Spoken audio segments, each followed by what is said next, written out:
નેપાળમાં આવેલા તોફાનની સ્થિતિમાં ભાવનગરના નારી ગામથી 43થી વધુ શ્રદ્ધાળુઓ 22 દિવસની યાત્રાએ ગયા હતા, જે દરમિયાન નેપાળમાં થયેલા હિંસાના પગલે ફસાયા હતા। ત્યારે સ્થાનિક કોર્પોરેટરને આ માહિતી મળતા તેમણે તમામ ફસાયેલા લોકોના સમાચાર મેળવ્યા હતા અને તાત્કાલિક કેન્દ્રીય મંત્રી નીમુબેન બાંભણિયા તથા ધારાસભ્ય જીતુ વાઘાણીને જાણ કરતા સરકાર દ્વારા તમામ પ્રવાસીઓને નેપાળમાંથી પરત લાવવામાં આવતા પ્રવાસીઓએ સરકારનો આભાર માન્યો હતો।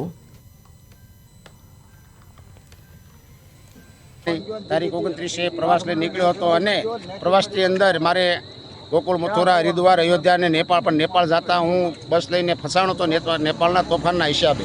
પણ મારા 43 પેસેન્જર, મારા વડીલો, મારી માતાઓ બધાને લઈ એવા આપણા નગરસેવક ઉપેન્દ્રસિંહ ચુડાસમા તેમજ વિનુભાઈ કોકડિયા, હીરાબેન કોકડિયા અને ગામના દરેક મારા સાથી મિત્રો, મારા વડીલો મારી સતત ચિંતામાં હતા। પણ અત્યારે હું બેન શ્રી નીમુબેન બામણિયા અને માન્ય શ્રી જીતુભાઈ વાઘાણી અને ઉપેન્દ્રસિંહ ચુડાસમા એ મારી સાથે આખી રાત કોન્ટેક્ટમાં રહી અત્યારે હું ભારતની બોર્ડર પાર કરી લીધી છે। તો બધાને હું વિનંતી કરું છું કે હું સહી સલામત 43 પેસેન્જરને લઈ અને ભારતની બોર્ડરની અંદર આવી ગયો છું। તો બધાને જે મારી ચિંતા કરી છે તેનો બદલ હું હૃદયપૂર્વક આભાર માનું છું। જય માતાજી।